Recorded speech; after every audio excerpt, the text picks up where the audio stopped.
Islam itu agama yang pro ilmu, jadi cocok tidak cocok. Kalau itu satu potensi dibicarakan, sehingga setiap khitab kepada Nabi itu terusannya ada kata fa'in tawallau. Muhammad, kamu harus menerangkan Islam itu begini-begini. Tapi kalau mereka menolak ajaran kamu, jadi potensi nerima ya dibicarakan, potensi menolak ya dibicarakan. Nah, makanya ini saya beri supaya barokah ya, dapat barokahnya ulama dulu saya baca ya. Faidatun qala Ibnul Qayyim. Ibnul Qayyim itu muridnya Ibnu Taimiyah. Ta'ammal khitabal Qur'an tajid malikan lahu al-mulku kulluh wa lahu alhamdu kulluh. Azimmatul umuri kulliha biyadi wa masdaruha minhu wa mawriduha ilaihi. Mustawiyan 'alal arsy la takhfa 'alaihi khafiyah. Min aqtari mamlakatihi aliman bima fi nufusi abidihi. Muttali'an ala asrarihim wa ala niyatihim munfaridun bitadbiril malakah yasma'u wa yara wa yu'ti wa yamna wa yuthibu wa yu'aqib wa yukrim. Jadi begini maksudnya, khitab itu otoritas dari minal a'la ilal adna, dari yang lebih kuat ke yang lebih bawah, itu namanya khitab. Kemudian harusnya kita semua sebagai manusia itu sebenarnya orang yang tidak sah memberi khitab, memberi perintah. Karena kita sendiri tidak berstatus khalik, pencipta. Jadi misalnya gini, saya janji sama sampean besok datang ke saya, kamu tak kasih uang. Besok saja saya tidak mesti hidup. Jadi janji itu sudah salah, besok saja saya tidak mesti hidup. Kalaupun hidup saja uang saya terbakar atau dicuri orang. Maka di sini dibutuhkan otoritasi khitab, harus diberikan zat yang punya otoritas penuh, yaitu zat yang nggak akan mati, yang nggak akan lumpuh, yang nggak akan mengalami satu gangguan sosial. Sebab itu dalam pandangan ulama tafsir itu punya akibat, saya ulang lagi, punya akibat bahwa hanya Allah yang berhak memberi khitab. Sehingga saking kerennya Allah itu bisa khitabun lil ma'dum. Ini di sini nanti ada contohnya. Sesuatu yang nggak ada kemudian Allah bilang kun menjadi ada. Sehingga Allah itu nggak bisa dibantah, nggak bisa ditentang, karena bisa apa saja. Karena asbabul qudrah adalah al-khalqu. Kalau dalam ilmu tafsir, kalau sampean dalam ilmu manusia kan gini, sebabnya melihat itu mata. Kalau dalam ilmu tafsir enggak, yang bisa menjadikan Anda melihat itu menciptakan. Saya ulang lagi ya, jadi kalau dalam ilmu tafsir, asbabur ru'yah itu al-khalqu, bukan al-basar. Kalau kamu melihat karena mata, berarti setelah jauh tidak bisa melihat, atau setelah tertutupi tidak bisa melihat. Tapi kalau kamu mengetahuinya karena menciptakan, maka kapan saja bisa melihat. Misalnya gini, saya punya emas 1 gram, kecil sekali 1 gram, saya tanam di dalam Monas, kedalamannya 1 meter.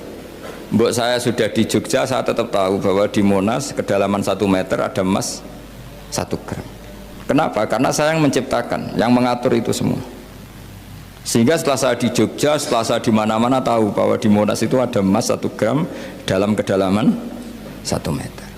Sehingga Allah ketika mengatakan saya ini zat yang super tahu, itu kata Allah gimana? Ala ya'lamu man khalaqo. Ala ya'lamu ana ta ora ngerti sapa man wong zat khalaqa kang gawe sapa man. Masa orang yang menciptakan kemudian tidak tahu? Jadi awal tahu itu karena menciptakan. Tapi kita ini sudah lama jadi bodoh karena kita tahunya pakai mata. Sehingga kita mengatakan bagaimana orang buta bisa tahu, wong dia buta. Kalau dia yang menciptakan tetap tahu.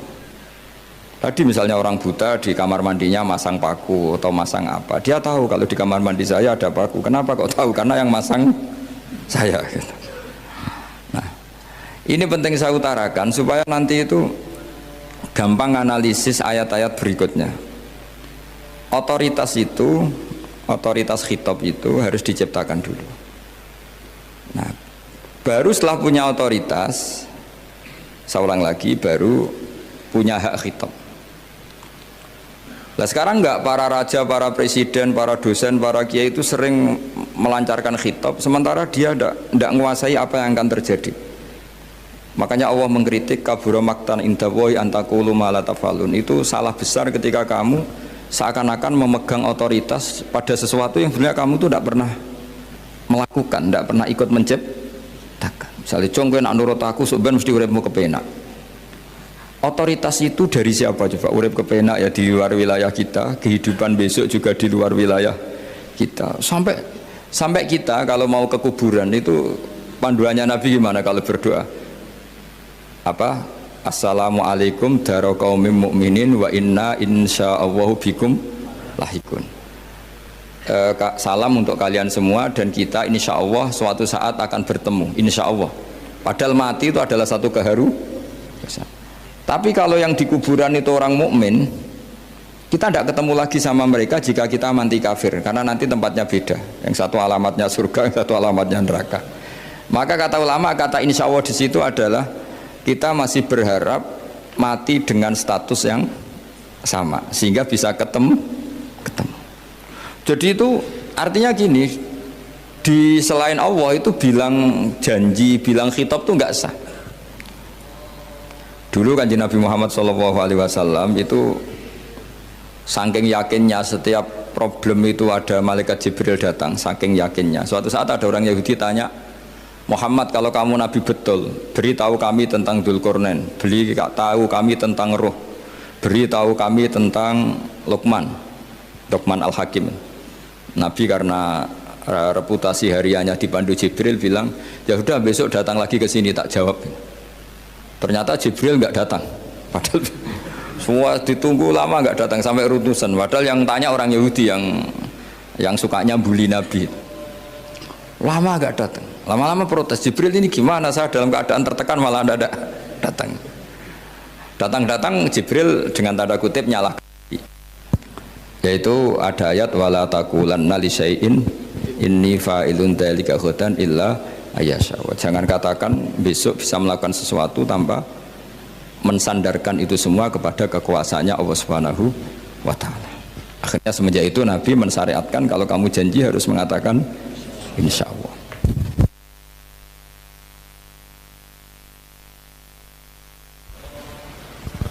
Ya, kenapa ini saya katakan penting? Karena nanti khitab di Quran itu supaya proporsional ya. Sekarang banyak orang memahami Quran tapi nggak mau mempelajari ilmunya apa?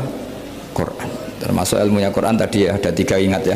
Khitabun lin nabi itu bisa saja khitabun li ummati. Yaitu dalam kasus-kasus yang Nabi tidak ngalami kasus itu tapi yang ngalami umatnya. Nah, kenapa khitabnya tetap kepada Nabi? Karena yang bisa komunikasi dengan Allah itu hanya Nabi. Makanya bisa dilihat di ya ayyuhan nabiyyu itu mufrad mudzakkar.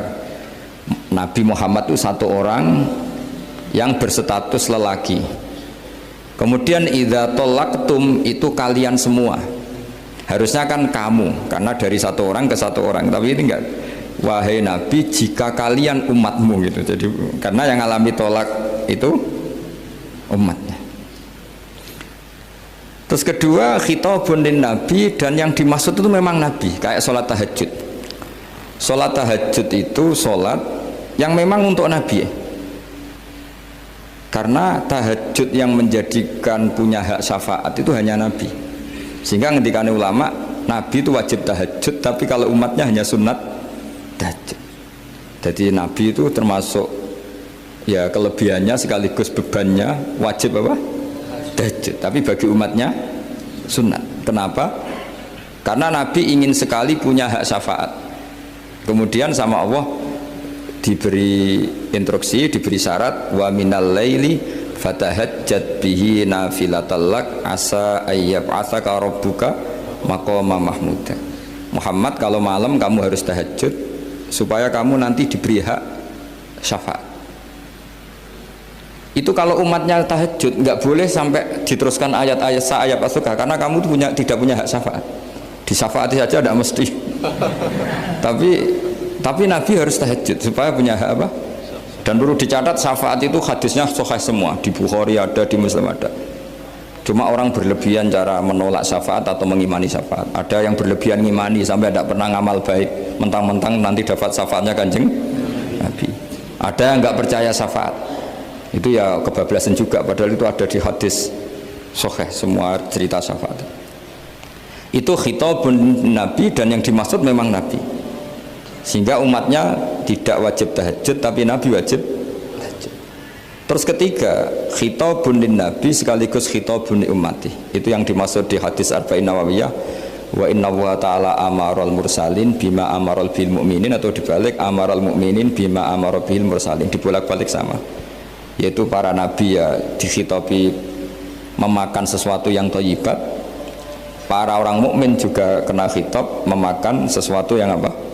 Thayyibat. Ini sama. Jadi ya ini ada tiga berarti ya, khitabun lin nabi, tapi yang dimaksud umatnya, khitabun lin nabi yang dimaksud adalah nabi saja. Terus ketiga, khitabun lin nabi yang dimaksud plus umatnya. Nah, kajian seperti ini penting. Karena kesalahan Khawarij itu satu kelompok ekstrim yang tidak mengikuti Sayyidina Ali, juga gak mengikuti Sayyidina Muawiyah, tidak mengikuti Ali, juga gak mengikuti Muawiyah, disebut Khawarij. Khawarij itu jamaknya Kharijah, dia keluar dari pikiran ala Sayyidina Ali, juga keluar pikiran dari Muawiyah. Di sini disebut dia khurut dari kata Khawarij, serba keluar, dia tidak mengikuti sana, tidak mengikuti sini, akhirnya disebut Khawarij. Nah, Khawarij itu orang yang berpikir sesuai kritik yang dilakukan Quran, tapi mereka lupa bahwa yang punya otoritas kritik itu Allah. Karena yang kalau boleh sama-sama terganggu, kerajaannya itu hanya Allah. Gini saya beri contoh ya, yang punya hak ketika sepeda motor saya kamu pakai, yang punya hak menentukan itu gasap apa pinjam itu saya apa orang lain? Saya. Ketika yang pakai gak pamit itu teman akrab saya atau anak saya atau orang yang saya ridhoi, itu namanya gasap apa pinjem gak pamit? Ya udah, ini harus jelas. Tadi pagi saya ngaji direktorat, saya bilang di fikih itu ada istilah ulima ridhohu, sesuatu tidak pamit formal tapi sudah diketahui ridhonya. Makanya di fikih ada bab namanya mu'atoh, tadi pagi saya terangkan ya. Di perdebatan fikih itu ada bab namanya apa? Mu'atoh. Mu'atoh dari kata ato yu'ati, mu'atotan, saling transaksi yang non verbal tapi maklum. Ya seperti kalau kamu marung itu contohnya, kalau kamu marung di kantin terus makan gedang goreng, itu nyuri apa beli? Coba jawab saja. Kalau dikatakan beli kamu belum bayar, kalau dikatakan nyuri terang-terangan. Coba kalau mbak-mbak milih mana, itu nyuri apa beli? Kalau beli belum bayar, kalau nyuri kok terang-terangan ya. Nggak nyuri apa beli?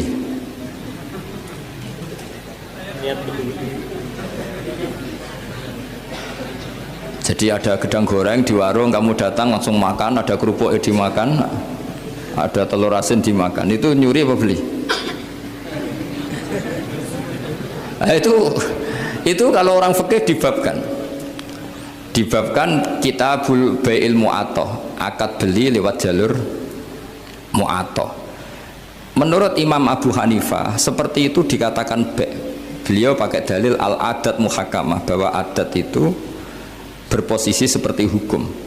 Karena posisi di warung, maka ngambil di situ dianggap memulai akad jual beli. Tapi karena ini sesuatu yang potensi masalah, Imam Syafi'i mengatakan itu enggak baik, enggak sah. Karena nanti kalau asumsi kamu gedang goreng itu 1.000, ternyata diregani 5.000 kan mangkel.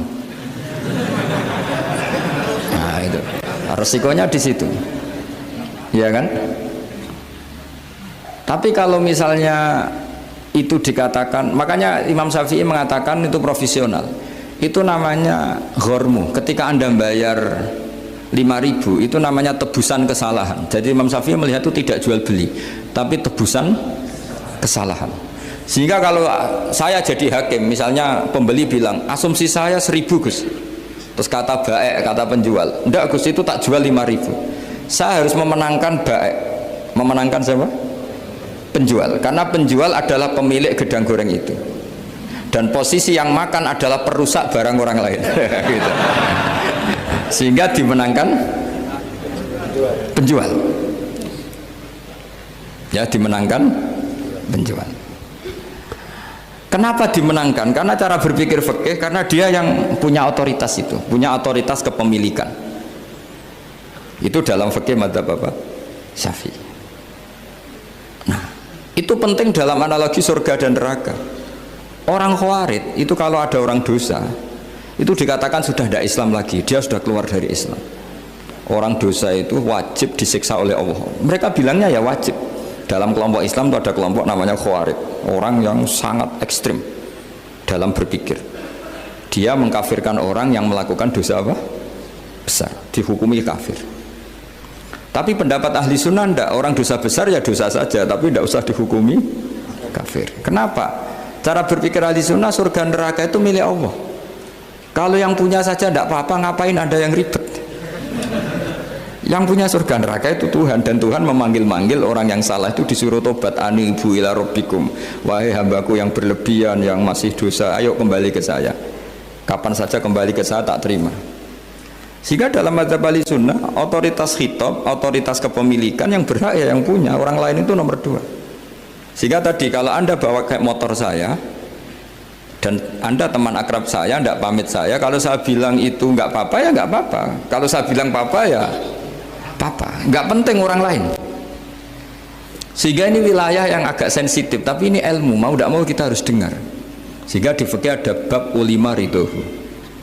Misalnya ada orang makan gedang goreng di warung terus ditangkap Pak polisi, wah ini pencurian, mesti bakulnya nggak terima. Enggak pencurian, memang tak jual. Nah, yang kasus begini, ini yang kasus, ini mungkin kasusnya anak-anak yang masih kos atau masih mahasiswa. Warung kantin dijaga ibu-ibu. Ada anak makan lahap, dikira belinya cash. Setelah dimakan ternyata akadnya utang. Nah, itu pertanyaannya itu halal apa enggak? Karena asumsi baiknya monggo-monggo. Karena apa, sudah mengkhayal nanti ada sekian uang cash didapatkan. Ternyata nyatet atau utang. Nah, kalau ngomong di depan, Bu saya mau makan di sini utang, kira-kira enggak boleh. Wah, itu ada sekian PR, makanya saya sering muji orang-orang yang enggak alim. Enak-enaknya orang tuh orang enggak alim karena enggak kesulitan seperti ini. Kita sebagai peneliti fikih itu sering kesulitan. Nah, sama Anda misalnya naik Grab atau naik taksi atau apa, ketika Anda naik itu posisinya enggak sap apa pinjem, dikatakan akad sewa belum bayar, dikatakan pinjem nanti harus bayar. Jadi ada sekian masail fikih yang jadi perdebatan. Nah, apapun itu nanti kata finalnya itu dia yang punya, yaitu supir taksinya atau baeknya, penjaga warung tadi. Nah, sehingga hukum itu bagi orang lain sudah tidak sah kecuali bagi yang punya. Nah, di sini ini kelihatan benarnya madzhab ahli sunnah wal jamaah. Ahli sunnah mengatakan apapun salahnya seseorang setelah dia beragama Islam itu wilayahnya Allah. Kita tidak bisa berbuat apa-apa. Makanya ada ayat laisa laka minal amri syai'un aw yatuba alaihim aw yu'adzibah. Muhammad, meskipun kamu kekasih saya, kamu tidak punya otoritas menentukan si A dimaafkan, si A disiksa. Otoritas itu hanya bagi saya, kata Allah. Sehingga banyak orang yang Nabi kurang srek karena membunuh pamannya Hamzah malah dikasih tobat sama Allah, namanya Wahsy. Wahsy itu orang yang Nabi gak suka karena pernah membunuh Sayyid Hamzah di perang Uhud, tapi sama Allah marah dikasih tobat. Sa'labah yang sering ibadah di masjid, sering iktikaf, saking seringnya ibadah itu sampai digelari hamamatul masjid, merpatinya masjid. Tapi na'udzubillah beliau malah berakhir dengan su'ul hati. Kita tidak pernah tahu. Kenapa begitu? Karena begini, wilayah yang absolut itu hanya milik Allah Subhanahu wa Ta'ala. Sehingga Nabi kalau ketemu Wahsy ya bilang, iman kamu sudah saya terima, Islam kamu sudah saya terima, tapi saya ini manusia, tolong sembunyikan wajahmu dari saya, karena kalau saya ingat kamu itu mangkel, karena ingat kamu pernah membunuh Hamzah. Tapi saya sebagai Nabi harus menerima iman kamu, karena Nabi itu gak boleh dendam. Tapi kalau mangkel-mangkel sedikit kayaknya agak boleh mungkin ya, mungkin itu ya. Tapi profesional, Nabi sebagai manusia nggak berkenan melihat Wahsy, tapi sebagai Nabi legowo terhadap imannya Wahsy. Tapi Allah sendiri yang ngendikan laisa laka minal amri syai'un aw yatuba. Coba orang munafik, kayak apa salahnya orang munafik? Tapi ketika Allah ngendikan tentang orang munafik gimana? Wa yu'adzibal munafiqina in sa'a aw yatuba. Allah bisa saja menyiksa orang munafik insya kalau berkehendak ya tuba, atau Allah mengasih tobat. Nah karena pendapat ahli sunnah itu lebih valid sesuai ayat-ayat Quran, maka yang diikuti mayoritas di dunia adalah mazhab ahli sunnah wal jamaah. Dan itu dimulai cara berpikir yang sederhana, yang berhak menentukan khitab ya yang punya, titik itu saja. Yang berhak menentukan khitab ya yang, lah tentu yang punya alam raya ini hanya Allah Subhanahu wa ta'ala. Makanya Allah mensifati dirinya Malik Yaumiddin. Kita tidak bisa. Makanya bahaya ya, pikiran-pikiran kayak Khawarij itu bahaya. Sampai nggak usah tanya saya. Lalu Khawarij kalau di era modern siapa Gus? Anda provokator kalau tanya gitu. Ya itu tidak boleh provokator. Pokoknya pikiran itu salah karena membatasi otoritas Allah Subhanahu wa ta'ala. Allah itu paling tersinggung kalau sifatnya dipakai, dicatut. Di Sahih Muslim itu ada riwayat, di hadis Muslim termasuk hadis Sahih itu Bukhari dan Muslim, itu ada seorang soleh sujud. Pas sujud dia diinjek orang preman, kira-kira seperti itu kalau sama diinjek. Terus si yang sujud tadi bilang gini, wawahi, ada kata wawahi la yaghfiru wahu laka, demi Allah, Allah tidak akan maafkan kamu. Saat itu juga Allah ngasih wahyu kepada Nabi di zaman itu, bilang ke yang sujud, pahala sujud tak cabut, dia tidak punya pahala, dan yang menginjek dosanya tak ampuni. Terus Nabinya tanya, kenapa ya Allah? Saya tersinggung, kata Allah, hanya disetatuskan nggak bisa memaafkan.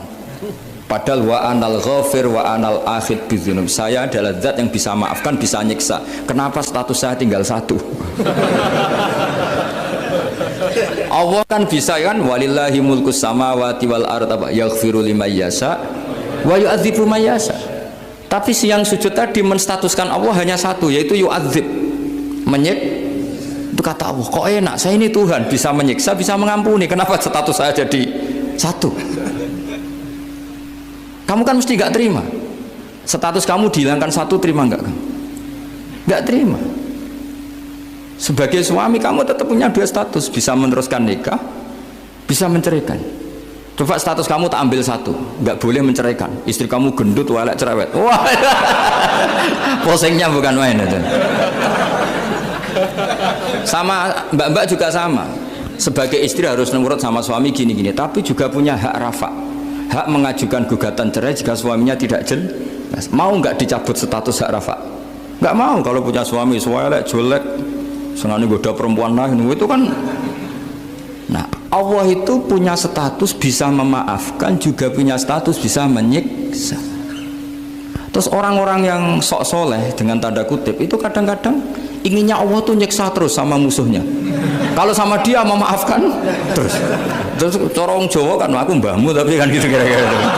Kok enak gitu. Nah, jadi ya sudah seperti itu.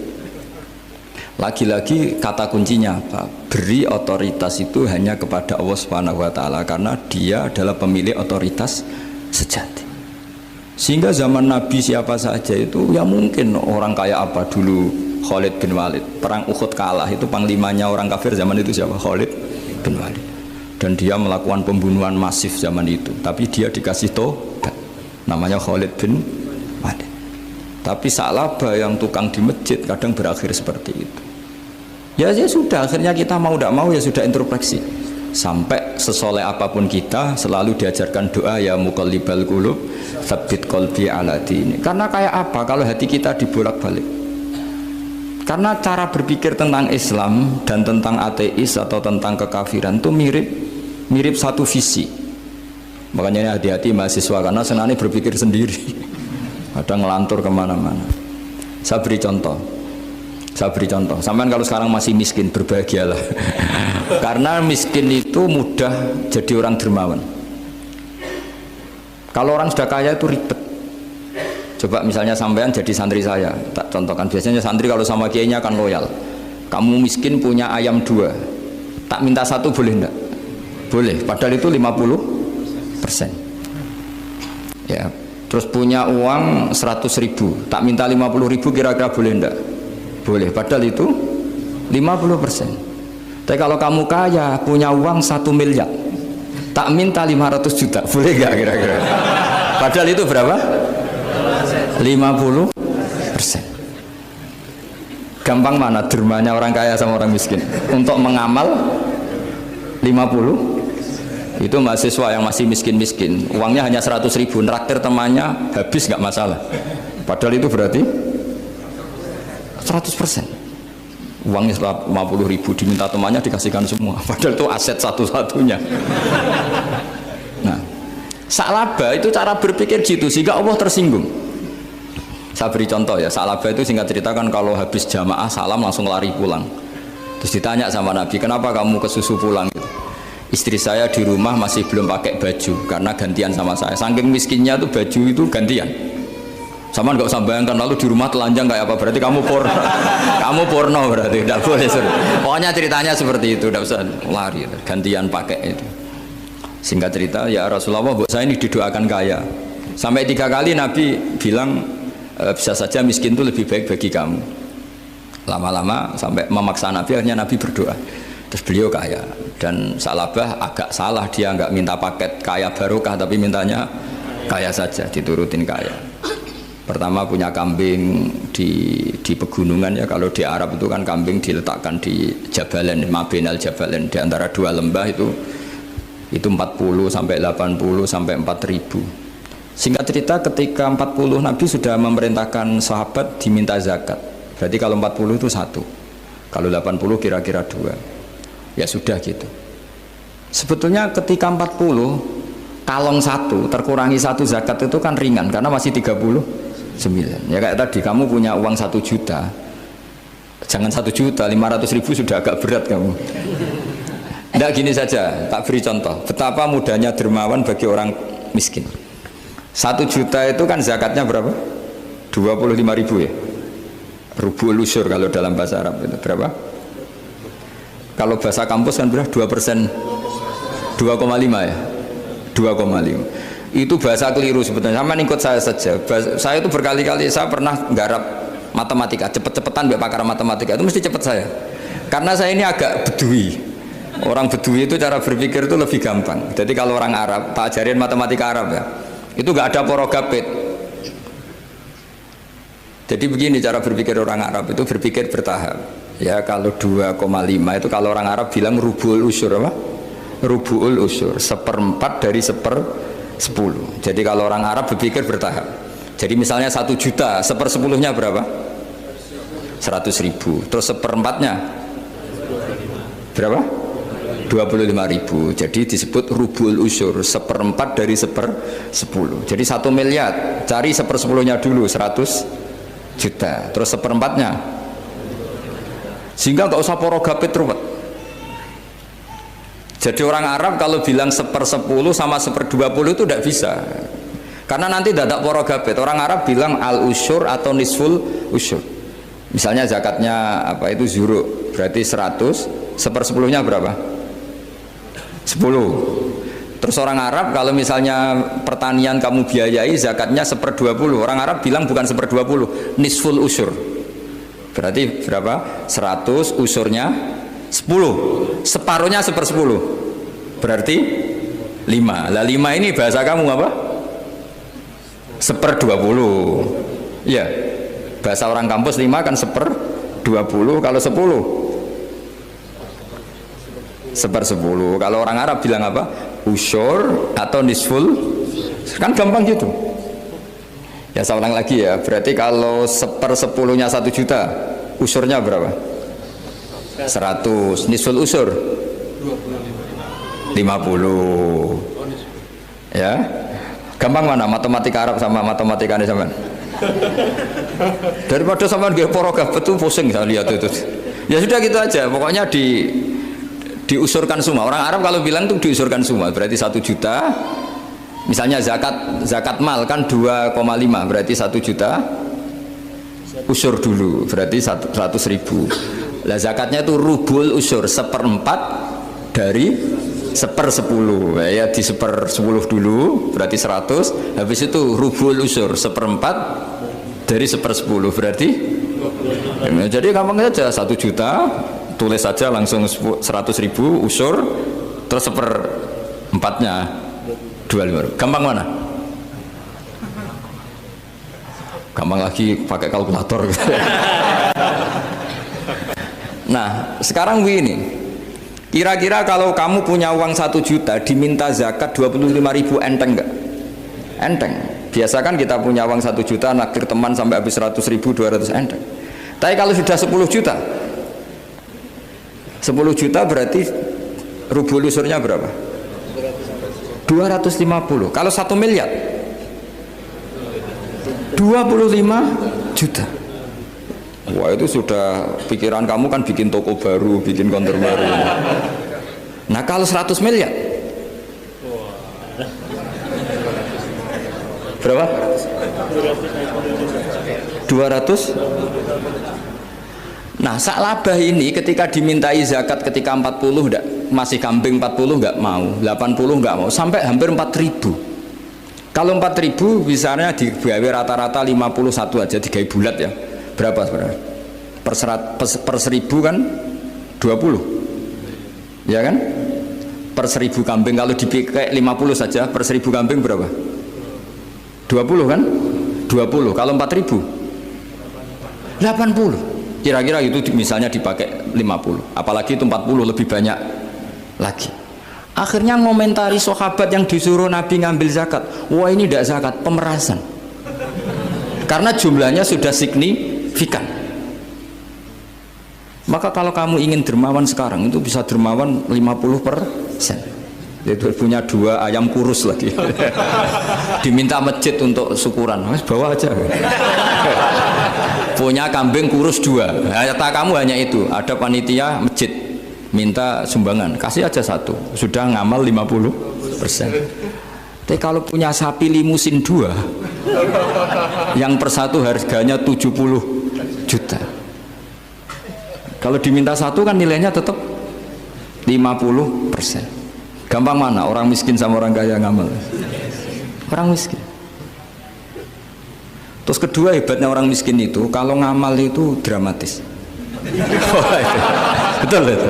Jadi makanya kenapa Nabi suka orang miskin. Loh, saya pernah ditanya, saya ini punya teman yang kaya raya, dia biasa ngamal 1 miliar 2 miliar. Dia nggak terima sama fatwa saya, Gus kenapa Anda masih muji orang miskin? Ngamalnya tuh banyak saya sekali ngamal bisa 1 miliar, setengah miliar. Tapi kata saya, ngamal kamu itu tidak dramatis, nggak seru kata saya. Terus dia tanya, kok bisa Gus? Dia orang kaya, paling ngamal 1 miliar untuk bangun masjid, 1 miliar, setengah miliar bangun pondok, setengah miliar. Tapi kalau orang miskin, misalnya tukang beca, orang miskin kan pasti kawannya orang miskin. Kan nggak mungkin orang miskin utang Abu Rizal Bakri, utang Yusuf Kala, kan nggak mungkin. Kenal saja enggak. Orang miskin kan utangnya sesama orang miskin. Itu pasti itu kan hukum sosial itu. Nah ternyata itu apa? Hari itu anaknya enggak makan, hari itu istrinya mau kelahiran. Utang sesama miskin, diutangi 50.000. Tapi uang ini dramatis, kalau hari itu enggak makan mati. Artinya apa? Ada orang amal 1 miliar untuk bangunan, kadang aksesoris, yang satu ngutangi 50.000 tapi taruhannya nyawa. Nah sekarang menyelamatkan nyawa sama bangunan keren mana? Maka berbahagialah orang miskin, karena komunitas mereka ini utang piutang urusan apa? Nyawa. Jadi ini lebih dramatis ya, lebih dramatis, lebih keren. Makanya utang piutang orang miskin itu paling diabadikan Quran karena lebih keren, lebih keren. Karena nyawa apa? Loh saya ini kan termasuk kecil sudah kiai agak keren, sudah kiai agak mapan. Itu kalau orang-orang kaya nawarin saya paling Gus nggak ganti mobil, nggak ganti aksesoris mobil itu nggak keren. Al-Nadikan tetap ngamal pun nggak keren. Tapi kalau orang miskin, saya sering kan dengar cerita mereka orang itu ngeri. Kayak cerita yang diabadikan Quran itu, wa yu'thiruna ala anfusihim walau kana bihim khassasah. Itu Nabi ngumumkan saya punya tamu tapi hari ini saya tidak bisa hormat tamu. Ada sahabat yang usul, saya ya Rasulullah, perlu dicatat dulu di Arab tuh nggak ada warung, nggak ada GoFood, nggak bisa kamu pesen online terus, nih nanti delivery gitu nggak bisa. Nah terus akhirnya datang ke rumahnya, datang istri saya, ada makanan tidak ada hanya untuk jatahnya bayi. Terus ya sudah, bayinya kamu tidurkan supaya jatah itu dimakan tamunya Rasulullah. Tapi kan jatahnya orang satu, tamunya kan malu kalau nggak ada yang nemanin. Terus ya sudah, lampunya dimatiin, pura-pura kamu nemanin. Wos yang satu ya ada piring sama sendok pura-pura nemanin, yang satu makan betul. Itu diabadikan Quran. Karena apa? Dramatis gitu. Sehingga pagi-pagi dia datang ke Nabi, kamu punya amal apa? Sehingga tadi malam ada ayat wa yu'thiruna ala anfusihim wa law kana bihim khasasa. Mereka mengalahkan kepentingan dirinya sendiri meskipun punya kepentingan sendiri demi tamu tadi.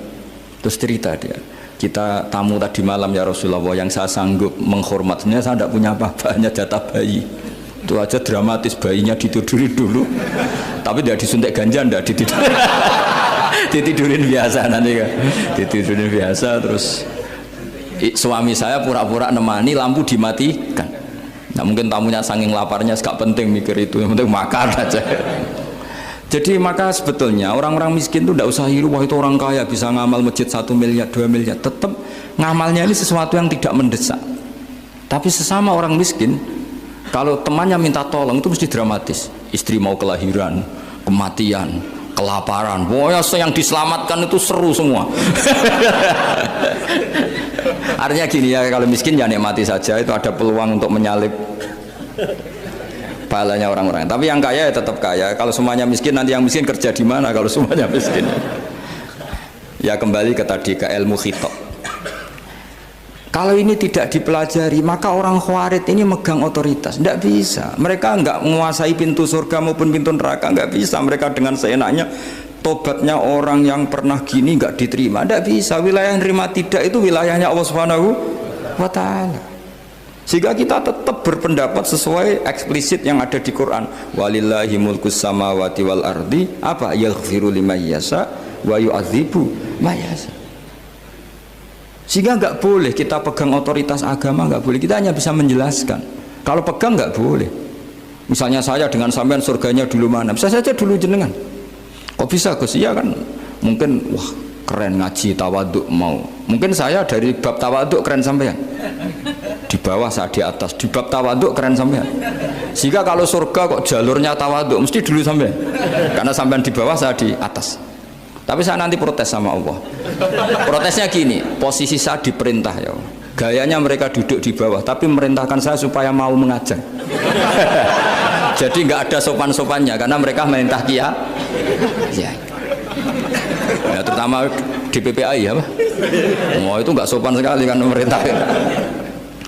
Sehingga kalau yang dipandang, makanya masyhur itu kan, ada wali itu yang satu jadi wali karena sholat di shaf awal, keren kan, shaf awal fadilahnya utamanya kan luar biasa. Yang satu kalau sholat itu di belakang terus tapi juga jadi wali. Yang depan agak protes, ya Allah kenapa ini jadi wali padahal sholatnya di belakang. Jawabannya lucu yang di belakang. Kenapa? Saya itu malu, saya ini masih banyak dosa, banyak salah, kok di depan kok kayak suci sendiri aja. Jadi kalau kamu sowan sama raja atau sama kiai, yang paling depan itu kan yang kepedean, dia milih yang belakang jadi sopan aja, nggak terlalu deket gitu. Orang itu tidak pernah tahu. Kadang-kadang Allah itu kita tidak pernah tahu. Andai kan boleh dibahasakan, kita tidak pernah tahu cara berpikir Tuhan. Jadi Allah itu zat yang mau, ya itu tadi otoritasnya penuh. Makanya saya pernah cerita di mana-mana, di kitab-kitab yang saya baca itu ada 2 orang yang ahli neraka, sudah di neraka. Ini sekaligus ijazah, saya ulang lagi sekaligus ijazah, bisa dipraktekkan nanti itu. Setelah itu 2 orang ini dipanggil ke surga sama Allah. Allah itu tanyanya ya aneh, enak di neraka? Ya udah enak di neraka. Ya gak enak di neraka, kok ditanya enak enggak, ya gak enak. Ya sudah, kembali lagi ke neraka, lari kencang-kencang, lari menuju neraka, lari sama Allah. Dipanggil lagi, loh kenapa kamu semangat? Ya Allah, saya ini kapok, saya ini trauma. Dulu ketika engkau perintah, saya ini lelet sekali, disuruh sholat lelet, disuruh zakat lelet. Maka ini jenengan perintah saya semangat supaya nggak ngulang kesalahan yang sama. Akhirnya sama dipanggil, ya sudah di surga aja, di surga. Karena semangat lari menuju neraka. Maka ini ijazah, nanti kalau di mahsyar ya, ya kamu dipanggil, ayo masuk neraka, harus apa? Semangat, semangat, harus semangat. Oke Gusti, semangat. Lah repotnya kalau nggak dipanggil lagi. Akhirnya barokahnya semangat itu dia di surga. Kita tidak pernah tahu cara berpikir Tuhan, nanti kan boleh dibahasakan seperti itu. Yang satu, ayo kembali lagi ke neraka. Tolah itu, jalan noleh lagi. Sampai itu gak semangat noleh lagi. Terus ditanya sama, kenapa kamu tolah gitu? Saya tidak pernah ngira ya Allah, ketika engkau panggil di surga, kemudian engkau kembalikan lagi ke neraka. Ya sudah, kamu di surga saja. Barokahnya husnudzon.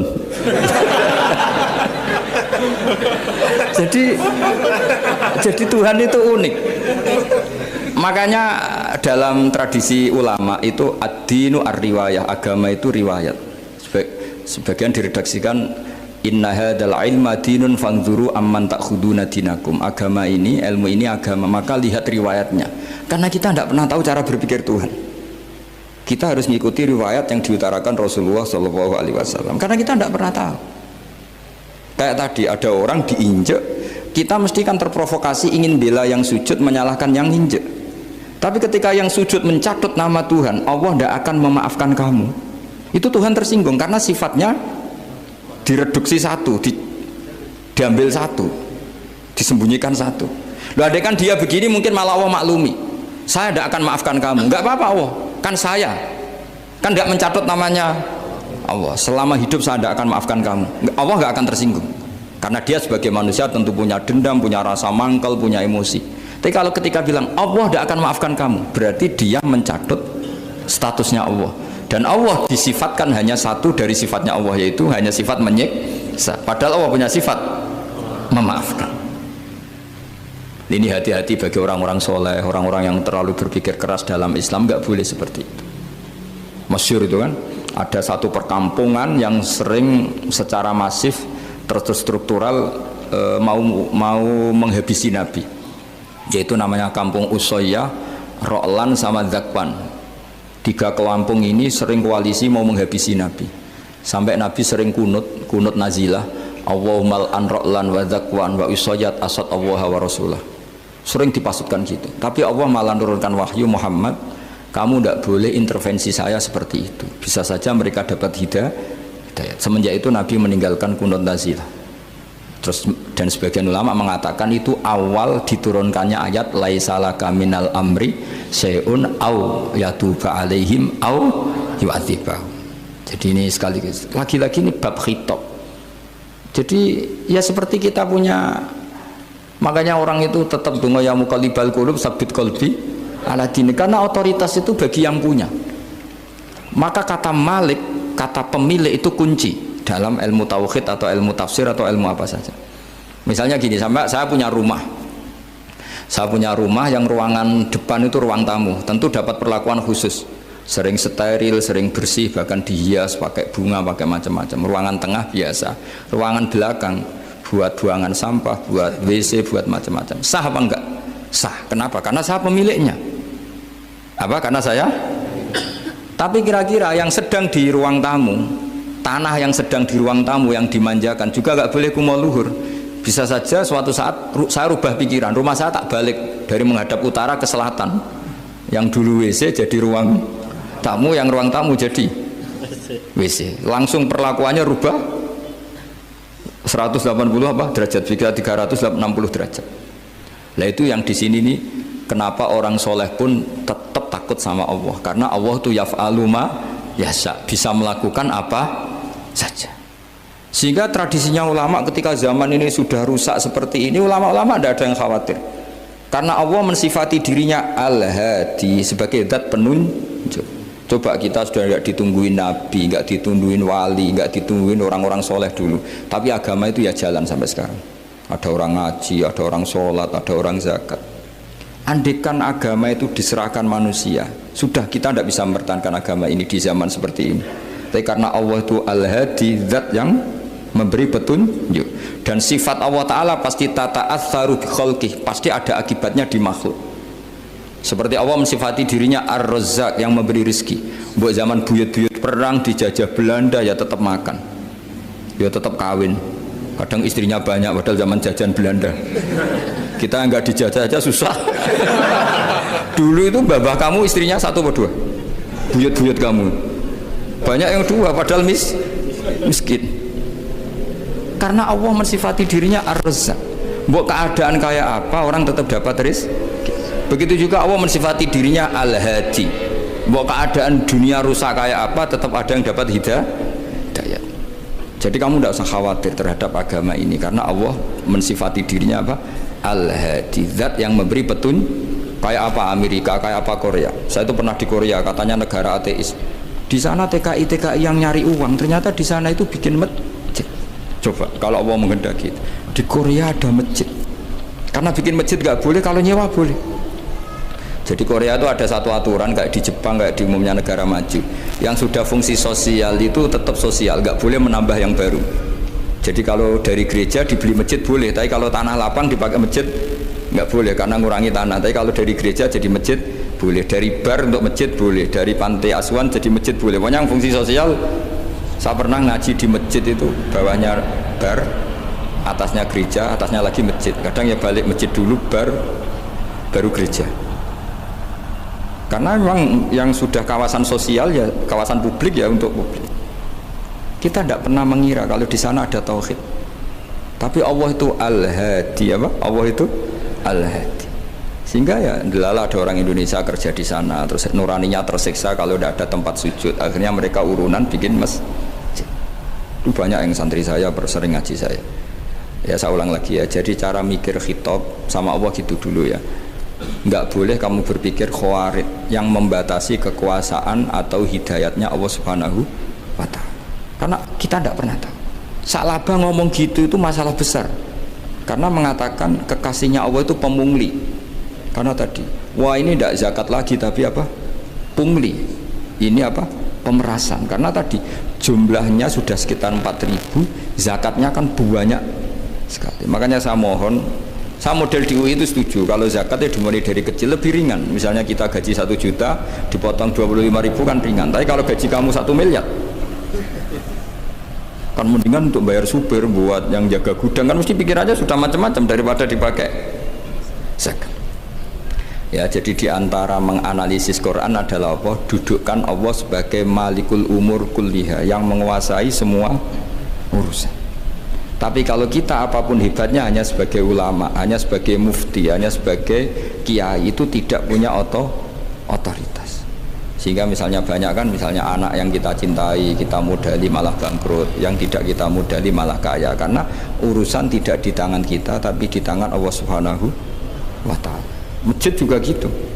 Masjid yang dikelola secara sehat, ramai jamaahnya gini-gini, itu dikelola oleh manajemen. Ada masjid yang kelihatannya sepi, jamaahnya ya sedikit apa, tapi kadang-kadang diridhoni Allah. Kenapa? Karena masjid itu nggak menjadi problem sosial bagi komunitasnya. Saya beri contoh, masjid ramai tentu baik, nggak perlu saya ceritakan. Karena masjid ramai itu ya mesti baik.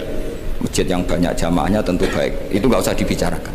Tapi ada beberapa masjid yang sepi, tapi Allah itu suka. Kenapa? Karena lembaga agama itu nggak boleh mengganggu sistem sosial. Jadi kita tidak pernah tahu cara berpikir Nabi. Yaitu banyak kan sahabat habis sholat duhur ba'diyah di masjid, qobliyah di masjid. Apa kata Nabi? La taj'alu buyutakum kuburan, cung nak apik aja mbok entek-entekno ning masjid. Omam ya bagai keapian. Rumah kamu jangan jadikan kuburan. Jadi sholat sunatnya di masjid, ba'diyahnya di masjid. Pulang-pulang tanya, "Mah, makannya di mana?" Terus marah-marah karena kurang disediakan makanan. Kan lucu kan? Di masjid qobliyah, ba'diyah, pulang-pulang tanya Allah makanan, tersinggung lagi kalau belum disediakan.